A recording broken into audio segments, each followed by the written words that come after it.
සුබෝදෑසනක් ඔබට. දවස මැදට ලස්සන ආරම්භයක් එක්ක කතා මිනිස්ත්‍රි වැඩසටහන අපි ආරම්භ කරන්න සූදානම්. කතා මිනිස්ත්‍රි වැඩසටහනෙන් අපි අද කතා කරන්න සූදානම් වෙන්නේ ලස්සන මාතෘකාවක්. හැබැයි මේක කොටසකට ලස්සන වෙනකොට තව කොටසකට අවලස්සන වෙන්න පුළුවන්. සමහර අය මේ මාතෘකාව පිළිබඳව මේ විවිධ අර්ථකථන කරනවා. අපි ඒ සියල්ලක්ම පැත්තක තියලා දැන් අද වෙනකොට සමාජයේ මේ ප්‍රවණතාවයක් බවට පත් වෙලා තියෙනවා මේ දික්කසාදය සම්බන්ධයෙන්. අපි දික්කසාදය ගැන පැත්තක කරලා අපි කතා කරමු මේ විවාහ සම්බන්ධතාවයක්. ඇත්තටම දෙන්නෙක් ආදරය කරලා එහෙම නැත්නම් යෝජිත විවාහයක් උනත් දුර දිග යනවනේ. එහෙම විවාහ වෙන අය ඉන්නවා. එතකොට ආදරය කරලා හෝ යෝජිත විවාහයකින් දෙන්නෙක් තමන්ගෙම කියලා ගෙයක් එහෙම නැත්නම් තමන්ගෙම කියලා කුරුළු කූඩුවක් නිර්මාණය කරගත්තට පස්සේ මේකේ විවිධ හැලහැප්පීම් අපි කොහොමද අපේ ජීවිතයට බාරගන්නේ? ඒවා එක්ක කොහොමද අපි ජීවිතේ ඉස්සරහට අරගෙන යන්නේ? ඒවත් එක්ක කොහොමද අපේ විවාහ සම්බන්ධතාවය ශක්තිමත් කරගන්නේ? ඔය විවාහ සම්බන්ධතාවය ශක්තිමත් කරගන්න අපි හරියටම දන්නේ නැති නිසා සමහර වෙලාවට අපි ගන්න තීරණ වැරදි තීරණ බවට පත් වෙනවා. ඉතින් අද ඒ පිළිබඳව තමයි සාකච්ඡා කරන්න සූදානම් වෙන්නේ. මේක මේ මානසික පැත්තෙන් කතා කරන එක තමයි හුඟක්ම වටින්නේ. ඒ නිසා අපි අද දවසේදී අපේ වැඩසටහනට ආරාධනා කළා මනෝ උපදේශිකාවකට. ඇය වත්සලා විජේරත්න. ආයුබෝවන් කියලා පිළිගන්නවා ඔබතුමිය. ආයුබෝවන්. හොඳයි.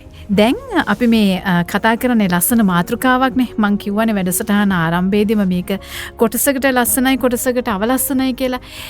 ඇත්තටම එහෙම වෙන්න පුළුවන්ද කියලාත් මට හිතෙනවා. අපි ඒක ගැනත් කතා කරමු. ඇයි එහෙම වෙලා තියෙන්නේ කියලාත් කතා කරමු. හැබැයි මට ඊට කලින් අපේ කතාවට එහෙම නැත්නම් අපේ මේ මාතෘකාවට ප්‍රවේශයක් ගන්න මට හිතෙනවා මේ අපිට විවාහ වෙන්නම ඕනේද? කෙනෙකුට හිතෙන්න පුළුවන්නේ ඔය වගේ ප්‍රශ්න එනවා නම් අපි විවාහ වෙන්නම ඕනේද? ඇයි අපිට තනියම ජීවත් වෙන්න බැරිද කියලා මේ කාරණාවත් පැහැදිලි කරගමු. ඒක ගොඩක් හොඳ ප්‍රශ්නයක් අද කාලේ විදිහට. මොකද අපිට ගොඩක් එන තරුණ දරුවෝ කියන කතාවක් තමයි දැන් විවාහ වෙන්න කැමැත්තක් නැහැ. මම තනියෙන් ජීවත් වෙන්න ඕනි කියන මතේ අද වෙනකොට ගොඩාක් සමාජයගත වෙලා තියෙනවා. ඒක මෙහෙමයි. අපිට කියන්න බෑ මෙයා විවාහ වෙන්න ඕනි, මෙයා විවාහ වෙන්න එපා කියන කතාව කියන්න බෑ. ඒක පුද්ගලයාට වෙනස් වෙන්න පුළුවන්. ඒ කියන්නේ මොකද දැන් අපි මම ෆැමිලි කවුන්සලර් කෙනෙක් විදිහට මම ගොඩක් දුරට දකිනවා ගොඩක් ඩිවෝර්ස් වෙන්න හේතුවක් වෙනවා කාලේ ආවම අම්මලා තාත්තලා විවාහයක් කරලා දෙනවා. එතකොට එයාලා ඒ විවාහ ජීවිතය තුළ ඉන්න කැමැත්තෙන් නෙමෙයි. එන්නෙම අකමැත්තෙන් විවාහයට. එතකොට එයාලා ගොඩක් දුරට යනවා එතනින් අයින් වෙන්න. ඒ කියන්නේ එන්නෙම මේකට අකමැත්තෙන් ඉන්නේ දකින්නෙම වැරදි ඊට පස්සේ එයාලා බලනවා ඉක්මනට මෙතනින් අයින් වෙන්න. ඒක හින්දා ඒකේ අපිට ඉස්සෙල්ලා මානසික තත්ත්වය හදන්න ඕනේ කෙනෙක් විවාහයකට යනවා නම්. අනිවාර්යෙන් මම හිතන විදිහට විවාහයක් කියන එක ජීවිතයක් තුළ තියෙන එක හරි වැදගත්. මොකද අපිට ෂෙයා කරගන්න කවුරු හරි ඉන්නවා. දැන් ප්‍රශ්නයක් ආවොත් අපි තනියෙන් විසඳ ගන්න ඕනේ. දැන් අපිට පාර්ට්නර් කෙනෙක් ඉන්නවා කියන්නේ අඩුම තරමේ අපිට ඇත්ත එක්ක කතා කරන්න පුළුවන්. අර තනියෙන් දරා ගන්න දේ අපිට එකතු වෙලා කෙනෙක් එක්ක විසඳ ගන්න පුළුවන්. ඒ වගේ මෙහෙමයි විවාහ ජීවිතය තුළ ප්‍රශ්න එනවා, දේවල් තියෙනවා.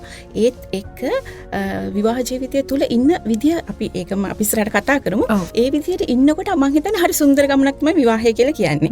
එතකොට ඒක අර අපි යන ගමන අපිට දැන් ගොඩක් වෙලාවට ප්‍රී මැරේජ් කවුන්සලින් කියලා තියෙනවා. ඒ වගේ දෙයකට ගිහිල්ලා එහෙම අකමැති කෙනෙක් ඉන්නවනම් කලින් මොකක්ද හේතුව? සමහරවිට ගොඩක් වෙලාවට අකමැති වෙන්න උතන හේතුවක් වෙනවා ට්‍රෝමාස් තියෙනවා. ඒ කියන්නේ පොඩි කාලේ අපේ යටිහිතේ වෙන දේවල් තැම්පත් වෙනවානේ. සමහරට අම්මයි තාත්තගේ දේවල් දකිනවා, වටපිටාවේ දේවල් දකිනවා. ඒවත් එක්ක සමහර අය විවාහ වලට යන්න බය වෙනවා. ඒ දේවල් තියෙනවා. ඒකේ හින්දා මේ ඒ දේවල් හදාගෙන යන එක තමයි හොඳම දේ. නමුත් අපට කියන්න බෑ මේක අනිවාර්ය විවාහ වෙන්න ඕනි, මේක වෙන්න එපා කියන එක නෙමෙයි. ඒක තමන් ගන්න ඕනි තීරණයක් තමන්ගේ ඇතුලෙන් එන්න ඕනි.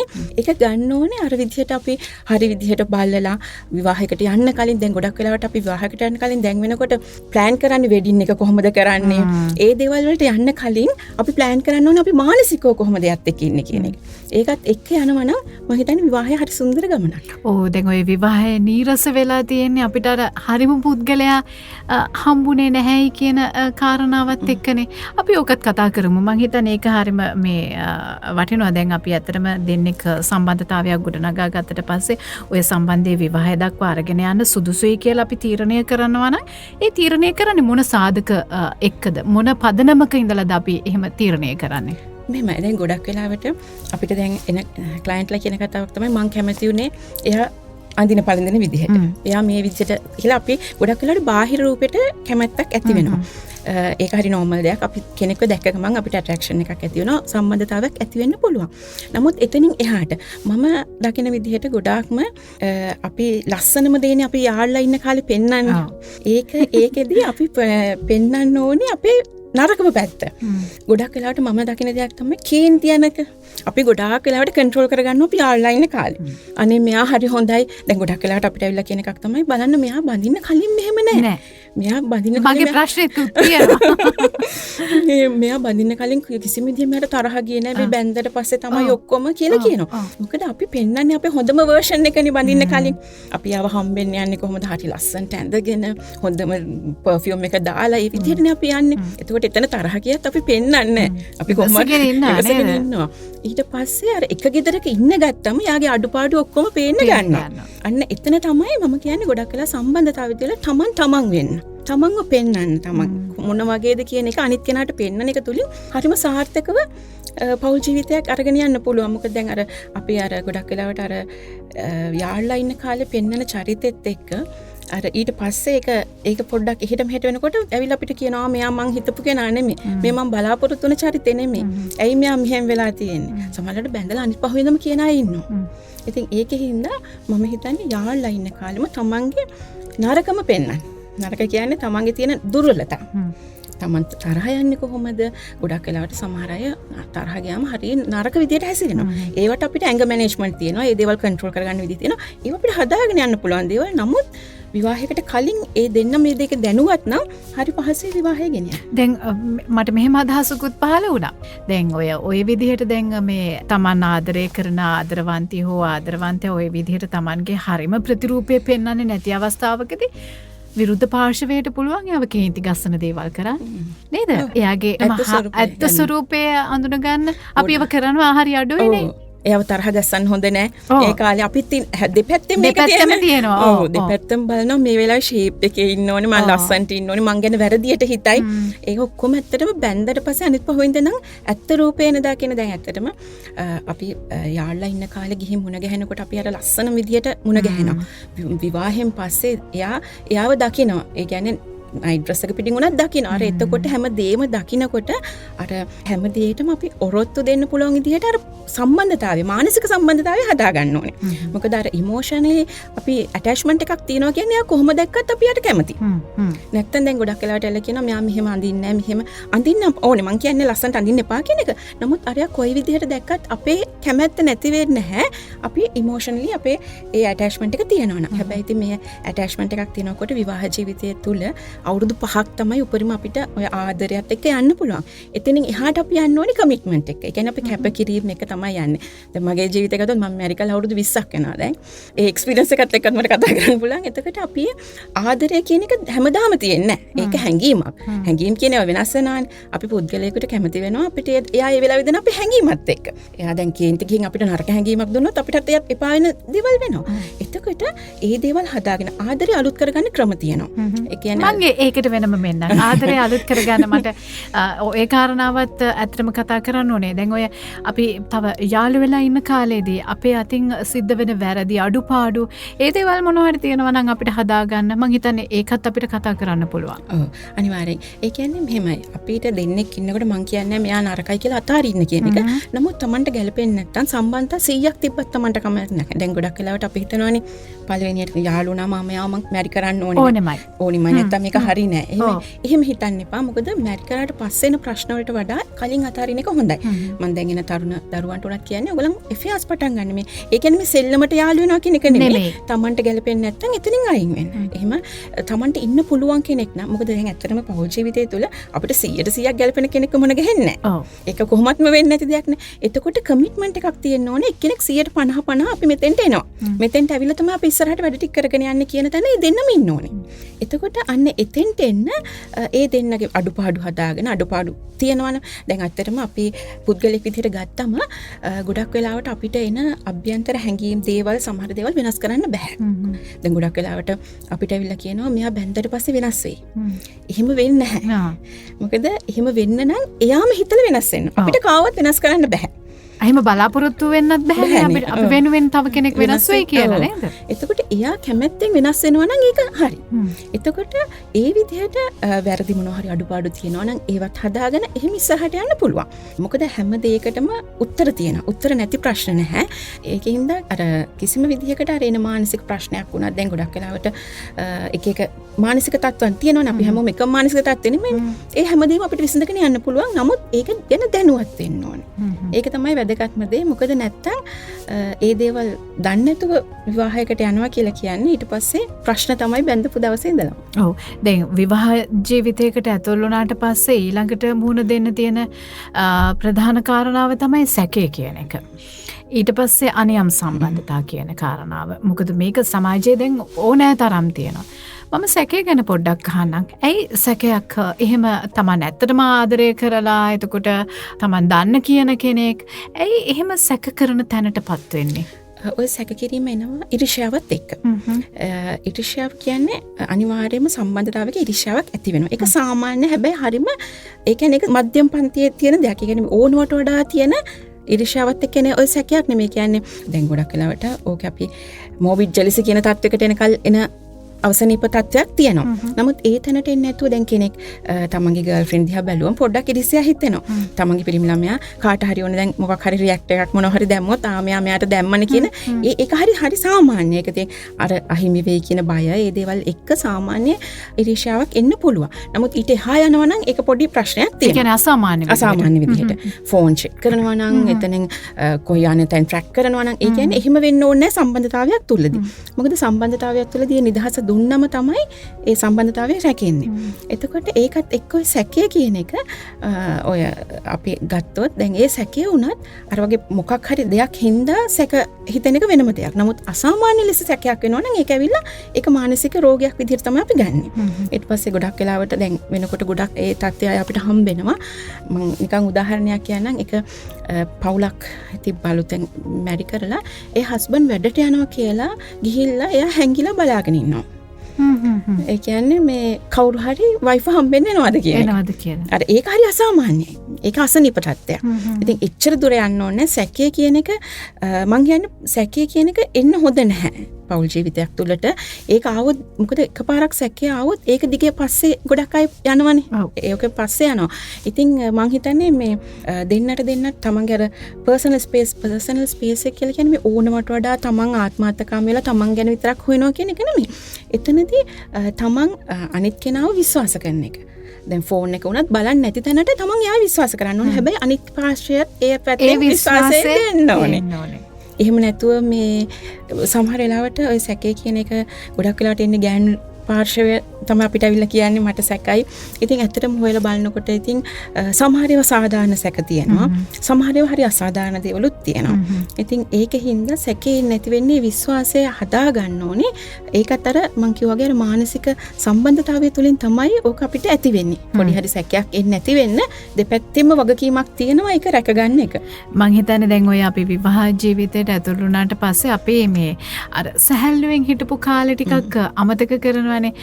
සමහර වෙලාවට දෙන්න හිතන්න පුළුවන් එයා මාව තේරුම් ගනීවිනේ කියන මේ කාරණාවත් එක්ක සමහර වෙලාවට ඔය සැකේ කියන එක එන්න පුළුවන්. මොකද දැන් අර අපි ඇත්තටම තොරතුරු හුමාරු කරගන්න එක sannivedane ඒක අඩුපාඩුවක් වුණොත් එහෙම ඔය සැකේ කියන එක එන්න පුළුවන් ජීවිතේට. මං හිතන්නේ ඔය තොරතුරු එහෙම නැත්නම් sannivedane හුමාරු කරගන්න එක තමයි මේ සැකේ කියන ඔය ඒක මේ අපේ ජීවිතවලට ලං නොවී ඒක දුරින්ම තියාගන්න ප්‍රධානම හේතුවක් වෙන්නේ කියලා මට හිතෙනවා. ඔය ලෝකෙක හරි වැදගත් කතාවක්. මොකද සංවේදනය තමයි අපේ පෞල් ජීවිතයක තුළ තියෙන්න ඕනේ දේ. ඒක නැති වුණොත් තමයි පෞල් ජීවිතේ ප්‍රශ්න පටන් ගන්න ඇත්තටම. මොකද ඒක හරිම වැදගත්. ඒක සමහර ලාවට ඕක පුද්ගලයාගෙන් පුද්ගලයාට වෙනස් වෙනවා. නමුත් ගොඩක් වෙලාවට ගෑනු අය කැමති එයාලත් එක්ක කතා කරනවා. මේ දේවල් කියනවාට. එතකොට වෙන කොහෙන් හරි දෙයක් දැනගන්නවට වඩා එයාට ඕනේ යාගේ හස්බන්ඩ්ගෙම හරි චූටි දේවල්. මට ගොඩක් වෙලාවට ඩිවෝස් වෙන්න එන දේවල් බැලුවම හරි චූටි දේවල්. සමහරලාට මේ හස්බන්ඩ්ට කියන්න බැරි වෙච්ච දේවල්. අමතක වෙන දේවල් තියෙනවානේ වැඩත් එක්ක. ඔව් එහෙම සමහරලාවට මේක වැඩක් නෑනේ කියලා එයා අතාරිනවා. ඒකින්ද ඔයගලන්ට හොඳ මං කියන්නේ අර හොඳ ක්වොලිටි ටයිම් එකක් තියෙනවා නම් කතා කරන්න හවසට.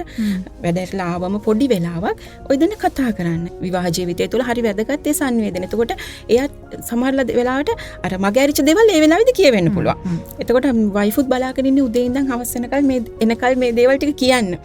මොකද ඇත්තටම කියනවා නම් අර අපි කියනවා වගේ ගෑනු අය හරි ආසයිනේ කියන්න දේවල් මේ පිරිමි අයට වඩා. එතකොට මේ ඒ දේවල් එයාත් උදේ ඉඳන් බලාගෙන ඉන්න රස්සාවක් කරන හෝ නොකරන කාන්තාව කවුරු වුණත් කැමති තමන්ගේ පාර්ට්නර් එක දේවල් ෂෙයා කරගන්න. කතා කරන්න. ඔය කතා කරන්නේ නැති තැන්වලදී හරි ප්‍රශ්න ඇති වෙනවා. දැන් මම කවුන්සලින් වලදී හරියට දකින දෙයක් තමයි ගොඩාක් වෙලාවට ඔය කතා කරන්නේ නැති පවුල් වල තමයි ගොඩක් ප්‍රශ්න ඇති වෙන්නේ. සමහරලාට කවුන්සලින් එන්න ඕනෙත් නෑ දෙන්න කතා කරගත්තා. ඒ වගේ හරි චූටි දේවල්. මොකද සමහරලාට අපි අර ඊගෝ වලත් පොඩි එකක් තියෙනවා හොතන. මොකද අර අපි හිතනවා මෙයා තමයි කියන්න ඕනේ නෑ, මෙයා කතා කරන්න ඕනේ. එහෙම එකකුත් තියෙනවා. මං හිතන්නේ පවුල් ජීවිතය තුල එහෙම සෙකන්ඩ් වීමක් නෑ. අපි පාර්ට්නර්ස්ලා විදියට ගත්තම දෙන්නම එක සමානයි. මෙතන කිසිම තරංගයක් නැහැනේ. එතකොට දෙන්නගෙම කැපකිරීමක් තියෙන්න ඕනේ පෞල් ජීවිතය තුල. ඒක එකට අරන් යන්න. දැන් වෙනකොට ගොඩාක් තරුණ දරුවෝ එක ගැන දැනුවත්. මොකද එයාලා එකට වැඩ කරනවා. උයනේවට උදව් කරන ওই දේවල් හැමතැනම දැන් ඒගොල්ලන් දැනුවත් ගොඩක්. නමුත් සමහර වෙලාවට තවත් තියෙනවා පොඩ්ඩක් ඊගෝ ප්‍රශ්න. හැබැයි දැන් වෙනකොට තව පොඩි එකක් තියෙනවා. මම මෙහෙම කිව්වට කමක් නැද්ද දන්නේ නැහැ. ගෑන් ළමයි පොඩ්ඩක් අර දැන් පොඩක් ඉස්සරහට ඇවිල්ලා තියෙනවානේ. එතකොට එයාලා හිතනවා අපි මේවා කරන්න ඕනේද කියන තැන. මට එහෙම කේසස් දෙක තුනක්ම ඇවිල්ලා තියෙනවා. එයාලා අහනවා දැන් ගොඩක්ම ලාබාල දරුවෝ කියන කතාවක්. අපි මෙහෙම ඉගෙනගෙන තියෙනවා, අපි මෙහෙම තියෙනවා, අපි මේක හස්බන්ඩ්ට කරන්න ඕනේද? ඉතින් ඇත්තටම කියනවා නම් පෞල් ජීවිතය වෙනයි, වෘත්තීය ජීවිතය වෙනයි. ඒ දෙක එකට කොයි වෙලාවකවත් ගාව ගන්න හොඳ නැහැ. ඒ කියන්නේ ඒක ටිකක් අමාරුයි වෙන් කරගන්න සමහර තැන්වලදී. නමුත් පුළුවන් තරම් උත්සාහ කරන්න ඕනේ පෞල් ජීවිතය වෙනම පෞද්ගලිකත්වයක් එක්ක තියාගන්න. එතනදී දෙන්න සමානයි. මට ඔක හම්බෙලා තියෙන ගොඩක් වෙලාවට එකම වෘත්තීය සමහරලාට වැඩ කරනවා. ඒ දෙන්නම ඉන්නවා. සමහරලාට වයිෆ් ඉන්න හස්බන්ඩ් ටිකක් උඩි. එතකොට එයාට අර ඔෆිස් එකේ තිබ්බ බලේ එයාට පොඩ්ඩක් ගෙදරදී එයාට ආස නැහැ. එහෙම ඒවා තියෙනවා. ඉතින් ඒක මානසික තත්ත්ව තමයි තියෙන්නේ. නමුත් අපි දැනගන්න ඕනේ ඔෆිස් එකේ දේවල් ඔෆිස් එක ළඟ තියලා ගෙදර එනකොට හවස හස්බන්ඩ් ඇන්ඩ් වයිෆ් විදිහට ජීවත් වෙන්න. ඇත්තටම කාන්තාව විදිහට ජීවත් වීමත් පිරිමියා විදිහට ජීවත් වුණා නම් මම හිතන්නේ ඔහොම ප්‍රශ්න ඇති වෙන එකක් නෑ. ඔව් ඒක ඇත්තටම එහෙමයි. දැන් ඇත්තටම අපි ඉස්සර අපි ගත්තම අපි දඩයම් යුගයේ ඉඳන් ගත්තම අපි හැදිලා තියෙන්නේ දරුවෝ හදන්න. මං කියන්නේ දැන් ඒව කරගෙන ගෙදර ඉන්න ඕනේ කියන එක. නමුත් අපි හැදිලා තියෙන්නේ අපේ බොඩි එකේ ඒ විදිහට. ඒතර පිරිමියා හැදිලා තියෙන්නේ දඩයමේ ගිහිල්ලාවිල එයාලා ගෙදරට බඩු ටික ගේන්න. අර ඒව අපි ඇඟවල වල තාම තියෙනවා. ඉතින් අර ඒව අභිබවා යන්න ගියාම සමහර තැන්වල ප්‍රශ්න ඇති වෙනවා. කොච්චර උනත් දැන් ඇත්තටම කියනවා නම් පිරිමියා අය හරි කැමති ඒගොල්ලන්ව අගය කරනවා නම් හරි චූටි දේවල් වලට. එයාලා හරි කැමතිනේ අපි බෝතලයක මුඩියක් හරි ඒගොල්ලන්ට කියලා අරගන්නවා නම්. එයාලා කිව්වේ නැතුණාට එයාලා හරි සතුටු වෙනවා ඒකෙන්. මොකද එයාලා හිතනවා මෙයා මගේ මොකක් හරි දෙයක් ගත්තා. එතකොට අර මොනවා හරි දෙයක් වුණා පොඩ්ඩක් අගය කරන දේවල්. මේ දැන් අපි ගෑනු අය තමයි ගොඩක් වෙලාවට මේ අපිට ආදරේ කියන්න, ආදරේ කරන්න කියලා ඉමෝෂනලි අපි දේවල් ඉල්ලනවා. නමුත් ගොඩක් වෙලාවට පිරිමි චරිතය ගොඩාක්ම ඉල්ලන්නේ එයාලා අගය කරන එක, ඒගොල්ලන්ව විශ්වාස කරන එක. මෙයා මේ වැඩේ කරයි කියන විශ්වාසයක් ගෙදර වයිෆ්ට තියෙනවා නම් හස්බන්ඩ් ගැන අනිවාර්යෙන් ඒ හස්බන්ඩ් යන තැන හොයාගන්නවත් බෑ. ඒ මොකද එයාට මෙන්ටලි එයාව විශ්වාස කරනවා කියන එක දැනුනොත් හස්බන්ඩ් වැඩ කරනවා. එහෙම එකක් තියෙනවා. එතකොට අර එහෙම දෙයක්ත් තියෙනවා. ඉතින් අර දැන් ඉතින් අර ගොඩාක් සමාජයේ වෙනස් වෙලා තියෙනවා දේවල් එක්ක. නමුත් මම හිතන්නේ විවාහය තුළ ඒක හරි සුන්දර දෙයක් නේ. ඇත්තටම විවාහ ජීවිතයක් ගත කරනකොට මේ පිරිමි කෙනා හිතන පතන විදිහ සිතුම් පැතුම් අපි දැනගන්න ඕනේ. කාන්තාවගෙත් එහෙමයි. කාන්තාවත් කොහොමද එයාගේ සිතුම් පැතුම් කොහොමද එයා හිතන විදිහ කොහොමද කියලා මේ දෙන්නට දෙන්න අධ්‍යයනය කරනවා නම් වඩා හොඳයි කියලාත් හිතෙනවා. මේ අපි මේ කතා කරන කරුණුත් එක්ක බැලුවම අපි කෙටි විරාමයක් ලබා ගමු. මම හිතන්නේ මේ අපිට තව කරුණු තියෙනවා කතා කරන්න. විවාහ සම්බන්ධතාවයේ ශක්තිමත් කරගන්නේ කොහොමද කියන කාරණාව පිළිබඳව තමයි අද දවසේදී අපි මේ කතා කරන්නේ. මනෝපදේශිකා වත්සලා විජේරත්න මහත්මිය සමගින් ඔබට ආරාධනා කරනවා අපිත් එක්ක රැඳිලා ඉන්න.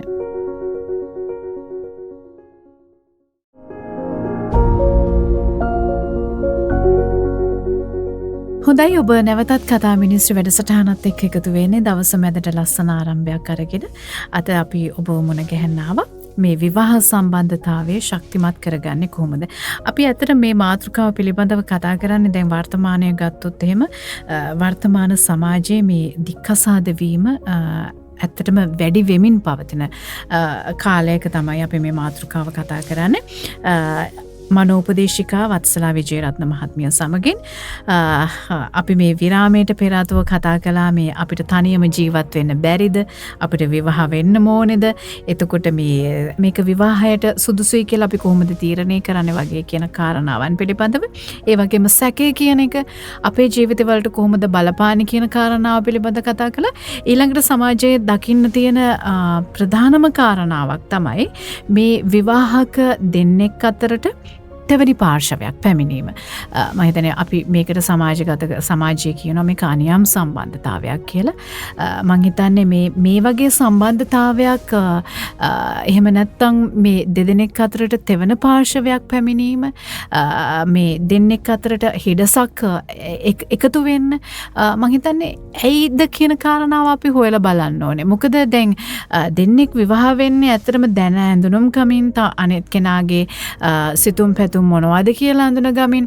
එතකොට කොහොමද එහෙම බැඳියාවක් තියෙන එහෙම සම්බන්ධතාවයක් ගොඩනගා ගත්ත දෙන්නෙක් අතරට තෙවැනි පාර්ශවයක් පැමිණෙන්නේ?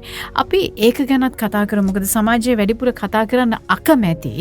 හැබැයි ඒ වුණාට අපි ඒ පිළිබඳව කතා කළ යුතුයි මේ කාලවකවානුවේදී.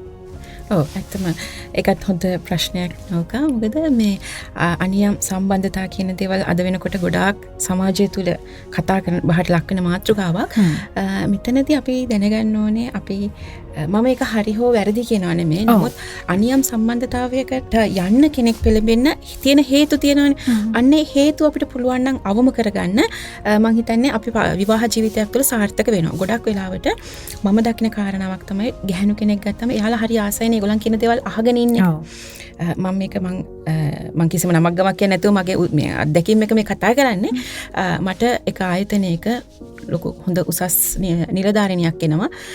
එයා ඇත්තටම කියනවා නම් ඒ හොඳම පොසිෂන් එකක ඉන්න ගර්ල් කෙනෙක්. එතකොට එයා එතන අතු ගන්න පිරිමි ළමයාත් එක්ක යාළු වෙනවා. එයා හොඳ පෞල් ජීවිතයක් ගත කරන කෙනෙක්. නමුත් ඒ මොකද කියලා මං හොයලා බලනකොට දවල්ට කෑවද කියලා අහන්නේ මේ පිරිමි ළමයා විතරයි මෙයාගේ. හැමදාම ඒ පිරිමි ළමයා තමයි අහන්නේ මිස් දවල්ට කෑවද, තේක බිව්වද. ඒ අහන්නේ පුංචි දෙයට මෙයාට කොච්චර බැඳීමක් ඇති වෙලා තියෙනවද කියන එක අපිට ඒක තේරෙනවා. මොකද ගෑනුවයි හරි ආසයි ආදරෙන් වචනයක් කතා කරනවා. Taman ගැන හොයලා බලනවට. මොකද එයාගේ හස්බන්ඩ්ත් ගොඩක්ම කාර්යබහුල ජීවිතයක් ගත කරන කෙනෙක්. මම කියන්නේ කොච්චර කාර්යබහුල වුණත් අපිට දැන් වෙනකොට ෆෝන්ස් තියෙනවා. හැමෝටම තියෙනවනේ. එක තප්පර ගණනක් අරන් අපිට මැසේජ් එකක් දාන්න බැරි කමක් නැහැනේ. අඩුම තරමේ මම කියන්නේ උදේ නැගිටම I love you කියන එකක් හරි දාන්න. ඒ කියන්නේ නැගිටලා අපි එක ගෙදර තමයි ඉන්නේ. එතකොට ඒක දකින්නකොට එයාගේ මූණට දන්නේ නැතුව හිනාවක් එනවා. අර ඒකත් එක්ක අපි උදේට නැගිටිනකොට අපේ හැපි හෝමෝන්ස් වැඩි වෙනවා. ඒවත් එක තමයි දවස පටන් ගන්න. මොකද අපිට එන මූඩ් එක උදේට අපිට එන මේ මූඩ් එක අපේ දවස පුරාම තියෙනවා. අපිට උදේ හොඳ මූඩ් එකකින් අපි නැගිටලා හොඳ පොසිටිව් දෙයකින් අපි එළියට යනවා නම් ඒක දවස පුරාම මම අමතර දෙයක් කිව්වේ. ඒකින්ද ඒ දේවල්ුත් අපිට පාවිච්චි කරන්න පුළුවන්. එතකොට මේ අනියම් සම්බන්ධතාව ගැන කතා කරනකොට අර ඒ දේවල් වලට යන්නේ අර වගේ පුංචි දේවල් වලට. මොකද එතන ප්‍රශ්න අඩුයි. දැන් ගෙදර අපි ගත්තම ගෙවල් වල දැන් හැම වෙලාවෙම හස්බන්ඩ් ඇන්ඩ් වයිෆ් ගත්තම කෝල් එකක් දුන්නත් අහන්නේ අර බඩුව ගේනවද? මේක තියනවද? ඒ වගේ දේවල් අපි නිතරම අහන්නේ. එතකොට හැම වෙලාවෙම ප්‍රශ්න ගැනම කතා කරනකොට ගෑනු පිරිමි ભેදයක් නැහැ. ඒගොල්ලන් හැමෝම මානසික සුවතාවය හොයනවා. තමන්ගේ මානසික සුවය කොතනද තියෙන්නේ? ආ එතනට බැඳෙනවා. වචනකින් හරි තමන්ව සනසන තැනකට එයා බැඳෙනවා. ඉතින් ඒක අපිට ගෙදරින් දෙන්න පුළුවන් නම් එයා පිට යන්නේ නැහැ. දැන් ගොඩක් වෙලාවට ඔයගේ සම්බන්ධතා අනියම් සම්බන්ධතා කියලා අපි ගත්ත අනියම් ප්‍රේමය කියලා එකක් නම් මම දකින්නේ. ප්‍රේමය හැමෝටම පොදුයි. නමුත් සම්බන්ධතාවයක් ගත්තම ඒක අනියම් වෙන්න පුළුවන්. එතකොට ඒ වගේ තැනකදී අපි පොඩ්ඩක් ඒක දැන් මට ගොඩක් එන කේසස් එක මම කතා කරනකොට බලනකොට අපි ඒක එන හොයනකොට අනිත් පාර්ශ්වයේ මොකක් හරි අඩුපාඩු මම කියන්නේ කාගේවත් වැරද්දක් කියන එක මොකක් හරි වෙන පුංචි අඩුපාඩුවක් හින්දා තමයි එයා ඒ වගේ සම්බන්ධතාවයකට ගිහින් තියෙන්නේ. එතකොට අපි දැනගන්න ඕනේ හරි අපේ අඩුපාඩුව හදාගන්න. ප්‍රශ්න තියෙනවා. ප්‍රශ්න නැති ගෙදරක් නැහැනේ. අද වෙනකොට කොච්චර පෝසත් වුණත් කොච්චර දුප්පත් වුණත් මොන දේවල් තිබ්බත් මොන හැම තැන මොකද මෙතන මේ පවුල් දෙකක දෙන්නෙක් ඇවිල්ලා එකට ජීවත් වෙන්නේ. එතකොට අපිට වචන වලින් හැම දෙයකම මේ ගැළපෙන්නෙම නැති දෙන්නෙක් ගලපගෙන ජීවත් වෙන්නේ. එතකොට ඒ ප්‍රශ්න ඇති වෙනවා. නමුත් ඒ ප්‍රශ්න හරි සුන්දර විදිහට අපි ඒවා විසඳ ගන්න ඕනේ. සුන්දර විදිහට කියන්නේ ගහ ගන්න මරා ගන්නවා කියන එක නෙමෙයි. අපි කතා බහ කරන දේවල්. ගොඩාක්ම වෙලාවට අපි මානසික සුවතාවය හොයන්නේ වචන වලින් ක්‍රියාවෙන් හොයනවා. ගෑනු අය අපිට ආදරේ පෙන්වන්න ඕනේ, අපි අත ගන්න ඕනේ, අපිට මොනවා හරි දෙන්න ඕනේ, මලක් හරි දෙන්න ඕනේ. ඒ දේවල් තියෙනවා. නමුත් වචන වලින් අපිට ඒ දේවල් කරන්න පුළුවන්. අපිට මැසේජ් එකක් දාන එකක්, කෝල් එකක් දෙන එකක්. ඒ විදිහට Tamanට අර පිටින් හම්බෙන සම්බන්ධතාවය අපිට ගෙදෙට්ට ගේන්න පුළුවන් නම් මෙතන මෙහෙම දෙයක්ත් තියෙනවා. දැන් අපේ ඩොපමින් එනකොටනේ අපි සතුටු වෙන්නේ. මේක අර දැන් ගෙදර වයිෆ්ගෙන් එනවට වඩා හොරෙන් කරනකොට ඔය ඩොපමින් ප්‍රමාණය එන එක වැඩි. එහෙම එකක් තියෙනවා. එතකොට අපිට පුළුවන් අපේ සම්බන්ධතාවය තුළ ඒ ඩොපමින් එන විදිය වෙනස් කරගන්න. එතකොට ප්ලෑන් කරලා අපිට පොඩ්ඩක් එළියට යන්න දේවල්. ඒ විදිහට අපි ඒ අර හැපි හෝමෝන්ස් එළියට ගත්තොත් අපිට එතන සතුටක් තියෙනවා. නැත්නම් හරි ඒකාකාරී විදියට ගියොත් අපිට අර සතුට එන්නේ නැහැ. එතකොට තමයි අර දැන් ඒක අපි හොඳටම අත්දකිනවා. අපි ආන්ලයින් ඉන්න කාලේ හොරෙන් කතා කරනකොට අපිට හරි සතුටුයි. අපි හරි දෙයක් විඳිනවනේ. ඒ අර ඩොපමින් ප්‍රමාණය වැඩි. එතකොට ඒක අපි පෞල් ජීවිතය තුළ ආදරය කරන ක්‍රම වෙනස් කරලා අර ඩොපමින් ප්‍රමාණය ගන්න උත්සාහ කරනවා. එතකොට අර අනියම් සම්බන්ධතාවය තුළදී එන සතුට අපිට විවාහයෙන් ගන්න පුළුවන්. ගොඩක් වෙලාවට මම අර කලින් කිව්වා වගේ අවුරුදු 6ක් විතර යනකොට අපේ සම්බන්ධතාවය තුළ ඒකාකාරී බවක් දැනෙනවා. අපි එකම පුද්ගලයෙක් එක්ක ඉන්නේ. එතකොට අන්න අර ක්‍රම ටිකක් පොඩ්ඩක් වෙනස් කරගෙන ඒ දේවල් පොඩ්ඩක් එහාට මෙහාට අපි සයිට ගැන කතා කරමු. මේ ඒ විදිහට වෙනස් කරගත්තොත් හරි අර එන ඩොපමින් ප්‍රමාණය ආව කියන්නේ අපි හරි සතුටුයි. එතකොට දැන් ඔය ඔතනදී මේ මං හිතන්නේ මේ වත්සලා මහත්මිය දැන් ඔය විවාහ වෙන වුණාට පස්සේ දැන් අපි ලියවිල්ලක අත්සනක් දාලා අපි නීත්‍යානුකූලව බැඳීමක් ඇති කරගන්නවනේ. එතකොට දැන් ඔය විවාහ ජීවිතයට ඇතුළු වුණාට පස්සේ දෙන්නට දෙන්න හිතනවා මම මොනවා කරත් මෙයා මගෙන් ගැලවෙන්නේ නැහැ. මෙයා මගෙත් එක්ක ජීවිත කාලේ පුරාවටම ඉඳීවි. එතකොට ඒ නිසා මම මේ විදිහට අලුත් වෙන්න ඕනේ නැහැ. දැන් ඕක කාන්තා පාර්ශවය වුණත් තියෙනවා. දැන් අපි බලමුකෝ දැන් මේ තරුණ කාලේ ඉන්නකොට අපි ගැන හිතන ප්‍රමාණය කොච්චරද කියන්නකෝ. සැලොන් එකට යනවා, ලස්සන වෙනවා නේද? ලස්සනට අඳිනවා, පළඳිනවා, ලස්සනට කතා කරනවා නේ? අපි තව කෙනෙක්ව ඇදලා බැඳලා තියාගන්න පුළුවන් විදිහට අපි ඇත්තටම ආකර්ෂණීය පුද්ගලෙක් බවට පත් වෙනෝනේ. හැබැයි විවාහ වුණාට පස්සේ දැන් කවුද බලන්නේ? දැන් විවාහ වෙලානේ. දැන් කවුද බලන්නේ? දැන් අපි යන්නේ ආකල්පෙත් ඉන්නව නේද? ඔව් අනිවාර්යයෙන්. මොකද අපි අර නීති අනුකූලව අපේ වුණාම මගේනේ ආයි පිට යන්නේ මෙයා මගේ කියන හැඟීම එනවා. එතකොට ඇත්තටම මේ මානසිකව අපි තියාගන්න ඕනේ නේ. අපිට ලිය කියවිල්ලකින් එයා අපේ වෙලා තියෙන්නේ. නමුත් අනිවාර්යෙන් ඔය ඊළඟට කියපු කතාව හරිම වැදගත්. ගොඩක් වෙලාවට මට මේ ළඟදී ආපු කේස් එකක් ඔයා කියනකොට මතක් වුණා මේ ඔය සලොන්ස් යන කතාව ආවම එයා අඳින පළඳින විදිහ ඉස්සර වගේ නෑ කියලා ඩිවෝස් එකකට ඇවිල්ලා තිබ්බා. මෙයා අඳින විදිහ ඇත්තටම කැතයි කියලා. ඉතින් ඒක ඇත්ත. මොකද එයා දැන් කියනවා මං දරුවෝ හදලා මට දැන් බැහැ මහන්සි මේ දේවල් කරන්න කියලා. මෙහෙමයි. ඒක සමහර වෙලාවට සාධාරණ වෙන්න පුළුවන්. එයා දරුවොත් එක්ක මහන්සි වෙනවා දේවල් හරි. නමුත් Taman ගැන ප්‍රයොරිටි එකක් දෙන්න ඕනේ ජීවිතය තුළ. මොකද අපි ඇත්තටම අපි ලස්සනට හිටියොත් අපිටත් ආසයිනේ අපි ගැන. එතකොට තමයි වෙන කෙනෙක් අපි ගැන ආස වෙන්නේ. අපි ගැන මේ කොච්චර උනත් අපේ ශරීරය අපි ලස්සනට තියාගෙනනකොට අනිත් කෙනාට දැන් හස්බන්ඩ් කැමති අනේ මගේ මේ වයිෆ් කියලා හරි ආඩම්බරෙන් කියන්නේ. එයා හරි ආසයි මේ උදේ ඉඳන් දැන් අපි හැමදාම කියනවානේ නයිටිය පිටින් ඉන්නවා. ඔය ඇත්ත ගෙදර ප්‍රශ්න ගෙදර දේවල් තියෙනවා. ඔක්කොම හරි. නමුත් Taman ගැන මේ සලොන් එකට යන්න බෑ නම් ගෙදර ඉඳගෙන හරි මොනවා හරි දෙයක් කරන්න. Tamanට ආදරය කරන්න ඕනේ නේ. මොනවා හරි පොඩි දෙයක් මේ මූණට ගාන දේවල් තියෙනවනේ ගෙදර. ඒ මොනවා හරි පොඩ්ඩක් වෙනස් වෙන. ඒකාකාරී සමහර දේවල් තියෙන එකම විදිහට කොණ්ඩේ පිර. මං කියන්නේ මේ 100ක් මේ සම්පූර්ණයෙන් වෙනස් වෙන්න කෙනෙක් නේ. පොඩ්ඩ වෙනස් වෙනකොට එයාටත් වෙනසක් තියෙනවා. දැන් එකම දකින්න දෙන්නේ හැමදාම දකින්නේ. කොණ්ඩේ පිරෙන විදිහ පොඩ්ඩක් වෙනස් කරාම මෙයා පොඩ්ඩක් වෙනස් වෙලා කියන තමන්ගේ හස්බන්ඩ් එක දැනෙනවා. ඉතින් අර ඒ වගේ දේවල් වලින් තමන් ගැන හිතනකොට මං හිතන්නේ තමන් ලස්සන ඉන්නකොට තමන් ගැන හිතනකොට එයා ඒ වගේ ගැහණියක් ඉන්න පෞල් ජීවිතයක් තුළ ඒ පෞල් හරි සාර්ථකයි. දරුවෝ හරි හොඳින් සතුටින් ජීවත් වෙනවා. හස්බන්ඩ් සතුටින් ඉන්නවා. එතකොට එහෙම අඳින පළඳිනකොට හස්බන්ඩ් උනත් පිට යන්නෙත් නැහැ. එයාත් වයිෆ් ලස්සනට ඉන්නකොට බයයි නේ පිට යයිද කියලා. එතකොට එයා වැඩිපුර ආදරය දෙනවා. මම ඒක අත්දැකලා තියෙනවා. සමහර ලාවට ලස්සනට අඳින පළඳින වයිෆ්ලා ඉන්නකොට ඒ කියන්නේ මේ හරි දරුණු විදිහට නෙමෙයි. නමුත් අර ඒ වගේ එයාට ඒ අර සාමාන්‍ය බයක් එනවා. එතකොට එයා ආදරේ දෙන්න නොත් කරන්නේ නැති දේවල් සමහරවිට හස්බන්ඩ් නැති සිද්ධ වෙනවා. මොකද මෙයා මාව දාලයයි කියන බය එනකොට. දැන් අර විදිහට ඉන්නකොට අර පිළිවෙලක් නැතිකොට අයියෝ මේක වැඩක් නැහැ කියලා ඉන්නකොට මොකද මෙයා එතකොට එළියේදී ගෑන් ලස්සන ගෑන් ළමෙක් ගියාම බලනවා. ඉතින් කොහොමද අර අපි මනෝවිද්‍යාත්මකත් කියනවනේ මේ පිරිමි හැපිනවනකොට ගැහණු කන පිනවනවා. එතකොට එයා හැපිනවන්න කැමති. ඒක හින්දා තමයි අපි කියන්නේ මේ ලස්සනට ඉන්න කියන එක. එතකොට ඒ වගේම පිරිමිය දැනගන්න ඕනේ ගැහණුව කැමති කන පිනවන්න. එයාලට ලස්සන වචනෙන් කතා කරන්න. දැන් අපි ප්‍රී මැරේජ් කවුන්සලින් වගේ කරනකොට අපි කතා කරන වචන පව අහනවා. ඔයා මොනවා කියලාද මට කතා කරන්න කැමති? ඒ කියන්නේ එතනින්ම අපි පටන් ගන්න ඕනේ පෞල් ජීවිතය කියන එක. මෙයාට ඒ කියන්නේ ඒ කතා කරන දෙයකින්ම එයා සතුටටපත් වෙනවා. ඉතින් අනිවාර්යෙන් ඒ දේවල් එක්ක තමයි ඉස්සරහට යන්න ඕනේ. දැන් ඔය විදිහට තේරුම් ගත්තොත් ඇත්තටම මේ අපි ඔය මේ සමාජය අසම්මතයි කියන මේ බැඳීම් ඇති වෙන එක ඇත්තටම මේ අපිට නතර කරගන්න පුළුවන් කමක් තියෙවි.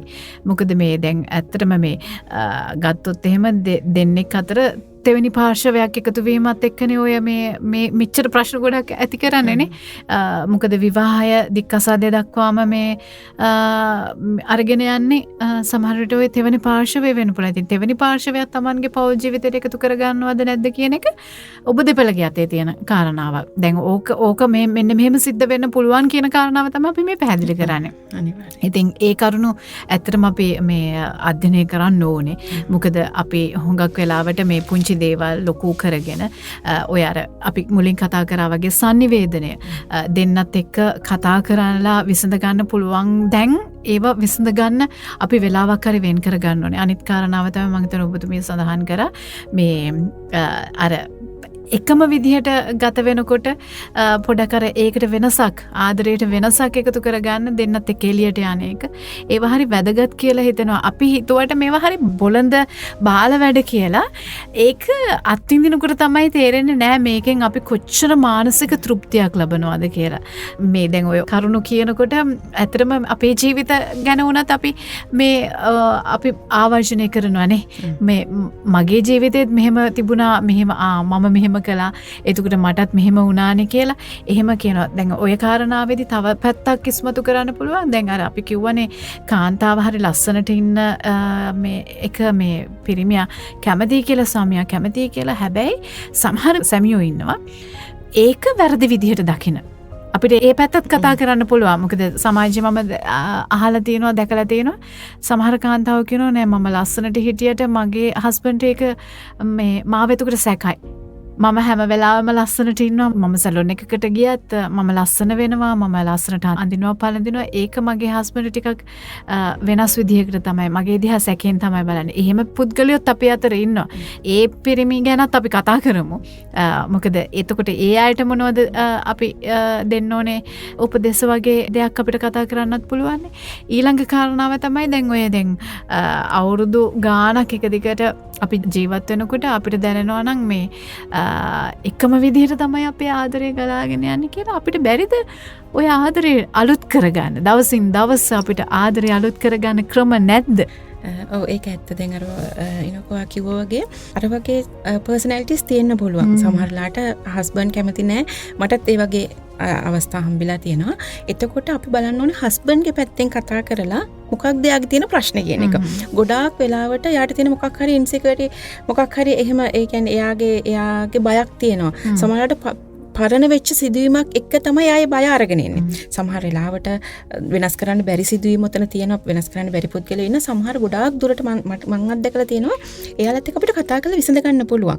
එයාලා පරණ වෙච්ච සිදුවීමක් මත තමයි මේ තීරණය අරන් තියෙන්නේ. එහෙම ඒවා තියෙන. ඒ කියන්නේ එයාගේ වයිෆ් සම්බන්ධයෙන්ම නෙමෙයි දැක්ක දෙයක්. සමහරවිට ඔෆිස් එකේ ගෑන් ළමයෙක් ලස්සනට ඇඳන් ඉන්නකොට එයාට සමහරට මොකක් හරි එෆෙක්ට් එකක් තියෙනවා. මෙයා බයයි මගේ වයිෆුත් මෙහෙම ලස්සනට ඇඳින්නේ මේ හින්දා කියලා. ඔය වගේ අත්දැකීම් අපිට හරියට අත්දකින්න සිද්ධ වෙනවා. ඒකින්ද මම කියන්නේ ඒක කතා කරලා විසඳ ගන්න පුළුවන්. සමහර වෙලාවට ඊට වඩා එහා ගිය එයාම මේ සැකයක් ඉන්නවා නම් ඒ වගේ කෙනෙකුට අපිට ડોක්ටර් කෙනෙකුට දාලා හරි ඒ වගේ අපිට මොකක් හරි දෙයක් කරන්න පුළුවන්. ඒකින්ද ඒ වගේ හස්බන්ඩ් කෙනෙක් ඉන්නවා නම් ඒ වයිෆ්ට පුළුවන් එයත් එක පැහැදිලිව මේ ගැන කතා කරන. හරියට මම කියුවේ අර සංවේදනය කියන හරිය වැදගත් කියන එක කතා කරන්න පුළුවන්. මොකද්ද මෙතන ප්‍රශ්නේ? ඔයා මෙහෙම අඳිනවට අකමැතියි. දැන් එහෙම යත් එක්ක කතා කරන්න බැරි නම් කවුන්සලර් කෙනෙක් ළඟට ගිහලා මොකද දැන් එතකොට සමහර ලාවට කියන්න බැරි දේවල් එයාට කියන්න පුළුවන්. ඒ වගේ තැනකට ගිහින් හරි ඒ ප්‍රශ්නේ විසඳ ගන්න එක තමයි හොඳම දේ. ආදරය අලුත් කිරීම ගැන කතා කරනකොට මම පොඩි තව දෙයක් ඒකට එකතු කරන්නම්. විවාහයේ තියෙන බේසික් මේ මූලිකම දේ තමයි සෙක්ස් ලයිෆ් එක කියලා කියන්නේ. ඒක අපි අර කවුරුත් කතා කරන්න අකමැති වෙන්න පුළුවන්. එහෙම වෙන්න පුළුවන්. නමුත් ඒක තමයි ඇත්තටම බේස් එක තමයි සෙක්ස් ලයිෆ් එක තමයි ගොඩක් වෙලාවට විවාහ ජීවිතේ පදනම වෙන්නේ. ඉතින් ඒක අපි හරි ලස්සනට පවත්වාගෙන යන්න ඕනේ. ඉතින් ඇත්තටම අපිට විවාහය කියන්නේ ඒ සම්බන්ධයෙන් හම්බෙන නීති අනුකූල ලියවිල්ලක් වගේ. එතනින් එහාට ඒ පුද්ගලයාට වෙන තැනක් නැහැනේ සතුට වෙන්න. දේවල් තියෙනවා මං කියන්නේ එහෙම නෙමෙයි. ඒක අපිට නීති අනුකූල අපිට හරියටම ලස්සනටම විඳින්න පුළුවන් තැනක් තමයි විවාහය කියලා කියන්නේ. ඒකේ හින්දා මේ සෙක්ස් ලයිෆ් එක හරි ලස්සනට ගෙවන්න පුළුවන් නම් විවාහ ජීවිතේ හරිම ලස්සන වෙනවා. මොකද දැන් ගොඩක් වෙලාවට මගේ ළඟට එන ක්ලයන්ට්ලා ගත්තම එයාලගේ සෙක්ස් ලයිෆ් එක හොඳ ශක්තිමත් නම් එයාලා වෙන් වෙන්නේ නැහැ. ඒක මම හොඳට අත්දැකලා තියෙන දෙයක්. එතකොට ඒක ඒ පදනම හොඳට තියෙනවා නම් ඒ සම්බන්ධතාවය මම කියන්නේ හැමදේම මේ ආදරය ඕනේ නැහැ සෙක්ස් විතරයි ඕනේ කියන එක නෙමෙයි. නමුත් අර පදනම මොකද අපි සාමාන්‍යයෙන් කියන අපේ ජීවිතය තුළ මේ අපි සතුට වෙනම ඇක්ටිවිටි එකනේ සෙක්ස් කියලා කියන්නේ. එතකොට ඒ දෙන්න අතර ඒ සම්බන්ධතාවය හොඳට තියෙනවා කියන්නේ ඒක ඒ දෙන්නම හරි සතුටින් ඉන්නේ. එතකොට ඒ තුල අපි ඒ සෙක්ස් පැත්ත ගත්තම ඒ විදිහට වෙනවා. ඉතින් ඒකත් අලුත් වෙන්න ඕනි. මං කියන්නේ ඒක වුණත් ඒකාකාරී නොවන ලස්සනට යන ගමනක් වෙන්න ඕනේ සෙක්ස් ලයිෆ් එක. එතනින් එහාට ගත්තම ආදරය ගත්තම අපි එළියට බහින්න දැන් ගොඩක් වෙලාවට දරුවෝ ඉන්න අය එළියට බහිනවා අඩුයි. දරුවොත් එක්ක එළියට යනවා. එහෙම නෙමෙයි. Tamanටම කියලා වෙලාවක් තියා ගන්න ඕනේ. Taman එළියට යන්න ඕනේ. මලක් ගෙනත් දෙන්න පුළුවන් සමහර වෙලාවට. ඒ දේවල් මෙහෙමයි. පිරිමි කෙනෙකුට මං කියන්නේ අපේ ගොඩක් වෙලාවට ලංකාවට ඒ එක්ස්පීරියන්ස් එක නැහැ. ඒගොල්ලන්ට කරන්න තේරෙන්නේ නැහැ. ඔයාලා අපිට පුළුවන් නම් එයාලා පොඩ්ඩක් කියන්න. ඔයා මට මෙහෙම කරන්න. එයාලට මුලින් කිව්වම එයාලා පස්සේ එක කරනවා. දැන් මම මගේ එක්ස්පීරියන්ස් එක තමයි මේ කතා කරන්නේ මගේ ලයිෆ් මේ ෆැමිලි ලයිෆ් එකේ. එතකොට එයාලා මුලින් ඒ දේවල් කරන්නේ නැහැ. නමුත් අපිට කටෙන් කියන්න පුළුවන්. දැන් සමහරවිට අපිට ලැජ්ජයි මෙයාට කියලා කරගන්න ඕනේද කියන එක. නමුත් සමහර වෙලාවට දේවල් තියෙනවා අපිට කියලා කරගන්න සිද්ධ වෙනවා. ඒ කියන්නේ මම ආසයි මෙන්න මේ වගේ දෙයකට එහෙම කියන්න පුළුවන්. ඒ වගේ කියලා ඒ දේවල් ලබා ගන්න. එතකොට එයා ඒක පුරුදු වෙනවා. ඒ වගේ දැන් ගොඩක් වෙලාවට ගොඩාක් අපිට එන කතා වල තියෙන දෙයක් තමයි දරුවෝ ඉන්නවා අපිට බෑ මේ දේවල් කරන්න. දැන් මේ ළමයි ලොකුයි. ඒ වගේ ගොඩක් එහෙම කතා කියනවා. දරුවෝ කොයිතරම් ලොකු වුණත් මං කියන්නේ ෆැමිලි ලයිෆ් එකක් තුන පාර්ට්නර්ස්ලා දෙන්න හරියට ඉන්න ඕනේ. මොකද ඒ දෙන්න දරුවෝ කවදා හරි දවසක යනවා. මං කියන්නේ දරුවෝ අතාරින්න කියනවා එක නෙමෙයි. දරුවෝ දවසක ඒගොල්ලන්ගේ ජීවිතෙලින් ගියාම ඉතුරු වෙන්නේ මේ දෙන්න විතරයි. එතකොට ඒ දෙන්නගේ සම්බන්ධතාවය හොඳ තැනක තියෙන්න ඕනේ. එතකොට ඒකෙන් හින්දා ඉතින් අපි හැමදාම කවද ජීවත් වෙනවද කියන එක අපිට තීරණය කරන්න බෑනේ. ඒකින්ද ඉන්න මොහොතේ අපි සතුටින් ජීවත් වෙන්න ඕනේ. දරුවන්ගේ දේවලුත් කරන ගමන් තමනුත් අනිත් පැත්තෙන් හස්බන්ඩ් ඇන්ඩ් වයිෆ් විදිහට සතුට වෙන්න ඕනේ. එතකොට ඒ දෙන්න එළියට යන්න, ඩිනර් එකකට යන්න, ඊළඟට ට්‍රිප් එකක් යන්න, ඒ දේවල් වලින් මාර විදිහට ආදරය අලුත් වෙනවා. ඊළඟට ඔය මං වගේ පොඩි පුංචි දෙයක් චොක්ලට් එකක් එනකොට ටිපි ටිප් සමහර අය ගෙනත් දෙනවා කියලා මට දැන් ඔය කියන ඒක නම් හරි සතුට. ඒක සමහරවිට පෙන්නන්නේ නැහැ. මට මැසේජ් එකක් දානවා දැන් මම ඔය කියලා දුන්නම ගියාම මිස් මට අද මෙහෙම එකක් ගන්න දෙන්න මට හරි සතුටුයි. යාලට හරි ඒකෙන් පුංචි දෙයකින් මේ හරි අපි මිනිස් හිත හරි චෝටි දේවල් වලින් සතුටු වෙනවා. ඒ පොඩි ස්පර්ශයටත් පුළුවන් නේ සතුටක් එකතු කරන්න. මම හිතන්නේ ඒ මානසික තෘප්තිය හරි මෙච්චරක් කියලා අපිට කියන්න බෑනේ. ඔව් ඒක අනිවාර්යෙන් මට තව කේස් එකක් මේ කතාවත් එක්ක මතක් වුණා.